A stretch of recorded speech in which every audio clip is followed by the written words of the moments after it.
ವ್ಯುತ್ಸಿಚ್ಯಮಾನೆ ಪಯಸಿ ತ್ವಧಿಶ್ರಿತೆ ಅಂತ ಭಾಗವತದ ಪ್ರಯೋಗ. ವ್ಯುತ್ಸಿಚ್ಯಮಾನ ಅಂದ್ರೆ ಉಕ್ಕುವುದು ಅಂತ ಅರ್ಥ.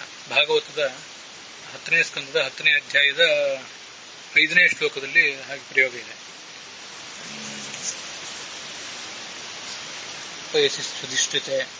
ಆಗ ಆ ಹಾಲನ್ನು ಅವಳನ್ನ ಮಗುವನ್ನು ಕೆಳಗಿಟ್ಟು ಯಶೋದೆ ಕೆಳಗೆ ಧಾವಿಸಿದ್ಲು ಅಂತ ಪ್ರಯೋಗ. ಅಧಿಷ್ಠಿತ ಅಂತ ಅಲ್ಲಿ ಧಾತು ಇದೆ. ಆ ಅಧಿಷ್ಠಿತ ಅನ್ನೋ ಧಾತುವಿಗೆ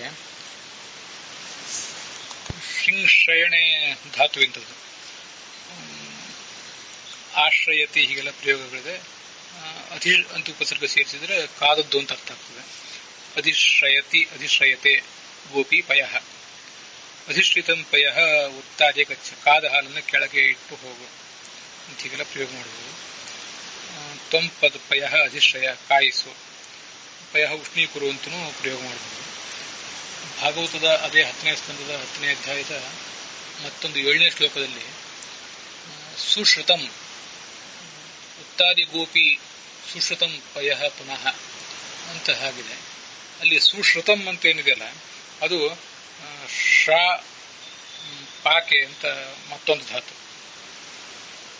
ಶಾಪಾಕೆ ಅನ್ನೋ ಧಾತು ವ್ಯಾಕರಣದಲ್ಲಿ ಬೃಹದ್ದಾತು ರೂಪಾವಳಿ ಮೊದಲಾದ ಕಡೆ 360ನೇ ಧಾತು.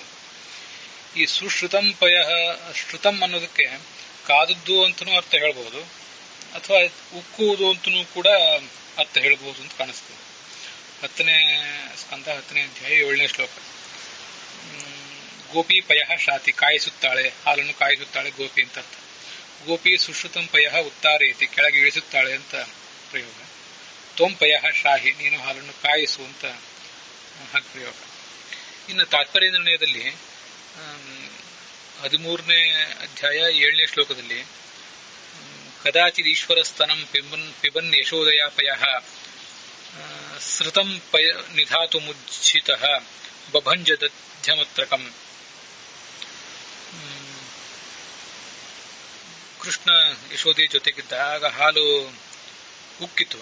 ಉಕ್ಕಿದ ಹಾಲನ್ನ ಕೆಳಗೆ ಇಳಿಸಬೇಕು ಅಂತ ಅವಳು ಧಾವಿಸಿದ್ಲು. ಆಗ ಕೃಷ್ಣನನ್ನು ಕೂಡ ತೊಡೆಯಿಂದ ಕೆಳಗೆ ಇಳಿಸಿದ್ಲು ಅಂತ ಪ್ರಯೋಗ. ಹಾಗೆ ಮಾಡುವಾಗ ಸೃತಂ ಅಂತ ತಾತ್ಪರ್ಯ ನಿರ್ಣಯದಲ್ಲಿ ಅನೇಕ ಕಡೆ ಪ್ರಯೋಗ ಇದೆ.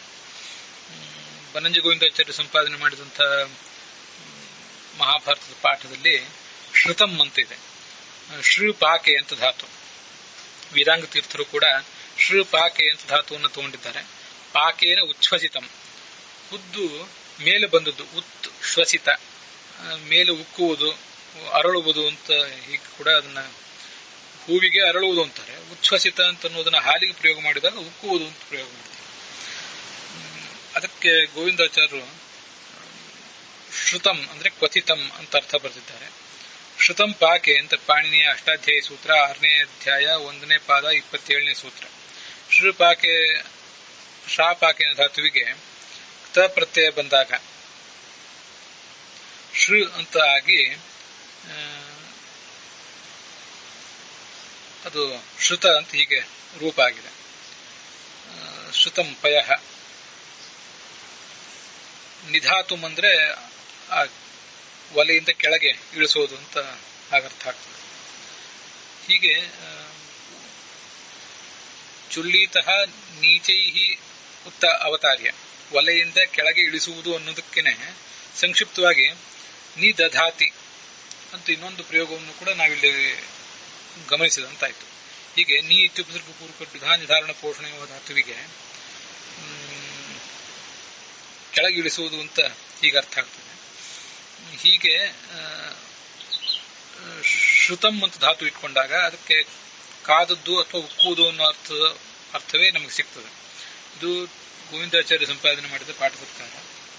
ಬೇರೆ ಕಡೆ ಎಲ್ಲ ಪ್ರಚಲಿತವಾದ ಪಾಠ ನಾನು ಹಯೋಧನ ಪುರಾಣಿಕರು ಅವರಲ್ಲಿ ಪಾಠದಲ್ಲಿ ಗಮನಿಸಿದ ಪ್ರಕಾರ ಸೃತಂ ಪಯ ನಿಧಾತುಂ, ಉಕ್ಕಿದ ಹಾಲನ್ನು ಕೆಳಗೆ ಇಳಿಸಲಿಕ್ಕಾಗಿ ಅಂತ ಈಗ ಅವರದ್ದು ಪ್ರಯೋಗ ಇದೆ. ಆ ದೃಷ್ಟಿಯಿಂದ ಶ್ರೀಗತವನ್ನು ಧಾತು 280ನೇ ಧಾತು. ಗೋಪಿ ಪಯ ಸರತಿ, ಹಾಲು ಉಕ್ಕುತ್ತದೆ. ಗೋಪಿ ಪಯ ಸಾರಯತಿ, ಹಾಲನ್ನು ಉಕ್ಕಿಸುತ್ತಾಳೆ. ಶ್ರುತಂ ಪಯ ನಿಧಾತುಂ ಹೀಗೆ ಪ್ರಯೋಗ ಇದೆ. ಈ ಉಚ್ಛ್ವಸಿತಂ ಪಾಕೇನ ಉಚ್ಛ್ವಸಿತಂ ಅಂತ ವೇದಾಂಗ ತೀರ್ಥರು ಬರೆದಿರೋದ್ರಿಂದ ಪಯಃ ಉಚ್ಛ್ವಾಸಯತಿ ಹಾಲನ್ನು ಕಾಯಿಸುತ್ತಾನೆ, ಉಕ್ಕಿಸುತ್ತಾನೆ ಅಂತ ಹೀಗೆ ಕೂಡ ಪ್ರಯೋಗ ಮಾಡಬಹುದು. ಆದರೆ ಇಂಥ ಪ್ರಯೋಗಗಳು ಈಗ ಬಳಕೆ ಮಾಡಿದರೆ ಯಾರಿಗೆ ಅದೆಷ್ಟು ತಿಳಿಯುತ್ತದೆ ಅನ್ನೋದನ್ನು ಗಮನಿಸಬೇಕು. ಪಯಃ ಉಷ್ಣೀಕುರು ಅಂತೂ ಕೂಡ ಪ್ರಯೋಗ ಮಾಡಬಹುದು. ಭಾಗವತದಲ್ಲೇ ಹಿಂದಿನ ಶ್ಲೋಕದಲ್ಲಿ 10:10:5 ಅಲ್ಲಿರುವಂತೆ ಅಧಿಷ್ಠಿತ ಅಂದರೆ ಕಾದದ್ದು, ಅದು ವಿತ್ಸಿಚ್ಯಮಾನ ಅಂದ್ರೆ ಉಕ್ಕುವುದು ಅಂತ ಅದಕ್ಕೆ ಅರ್ಥ ಆಗ್ತದೆ. ಉಕ್ಕುತ್ತಿರುವಾಗ ಅಂತ ಹೀಗೆ ಅರ್ಥ. ಶಿಚ ಕ್ಷರಣೆ ಅಂತ ಧಾತು, ಆ ಧಾತುವು ಬೃಹದ್ಧಾತು ರೂಪಾವಳಿಯಲ್ಲಿ 536ನೇ ಧಾತು. ಸಿಂಚತಿ ಸಿಂಚತೆ ಅಂತ ಆಗುತ್ತದೆ, ಸಿಂಪಡಿಸುತ್ತಾನೆ ಅಂತ ಹೀಗೆ. ಅದರಲ್ಲಿ ಕರ್ಮಣಿ ಸಿಚ್ಚತೆ ಅಂತ ಆಗ್ತದೆ. ಈ ಸಿಂಚತಿ ಅಂದ್ರೆ ಸಿಂಪಡಿಸುತ್ತಾನೆ, ಸಿಚ್ಚತೆ ಅಂದ್ರೆ ಸಿಂಪಡಿಸಲ್ಪಡುತ್ತದೆ. ಅದನ್ನ ವಿ ಊತು ಅಂತ 2 ಉಪಸರ್ಗ ಸೇರಿಸಿದಾಗ ಸಿಚ್ಚತೆ. ಸಿಂಪಡಿಸುವುದು ಅಂದ್ರೆ ಪಾತ್ರೆ ಹಿಡಿದುದನ್ನ ಬೇರೆ ಕಡೆ, ಆ ಹನಿಗಳನ್ನು ಬೇರೆ ಕಡೆ ಸಿಂಪಡಿಸುವುದು, ಅದೆಲ್ಲರಿಗೂ ಗೊತ್ತಿದ್ದೇ ಇದೆ. ಹಾಗೆ ಪಾತ್ರೆಯಲ್ಲಿರುವ ಹಾಲು ಹೊರಗೆ ಬಂದಾಗ ಅದಕ್ಕೆ ವಿಚ್ಛಿಚ್ಚತೆ ಅಂತ ಹೀಗೆ ಪ್ರಯೋಗ ಮಾಡಬಹುದಾಗ್ತದೆ, ಕರ್ಮಣಿ ಪ್ರಯೋಗ. ಇನ್ನು ನಿಜಂತವಾಗಿ ವ್ಯುತ್ಸೇಚಯತಿ, ವಿ ಉತ್ ಸೇಚಯತಿ ಅಂತ ಹೀಗೆ ಪ್ರಯೋಗ ಮಾಡಿದ್ರೆ ಉಕ್ಕಿಸುತ್ತಾನೆ ಅಂತ ಅದಕ್ಕೆ ಹೀಗೆ ನಿಜಂತದಲ್ಲಿ ಪ್ರಯೋಗ ಆಗಬಹುದು. ಹಾಲು ತಾನಾಗೆ ಉಕ್ತದೆ ಅಂತ ಹೇಳುವಾಗ ಸರತಿ, ಪಯಃ ಸರತಿ ಅಂತ ಪ್ರಯೋಗ ಮಾಡುವುದೇ ಒಳ್ಳೆಯದು.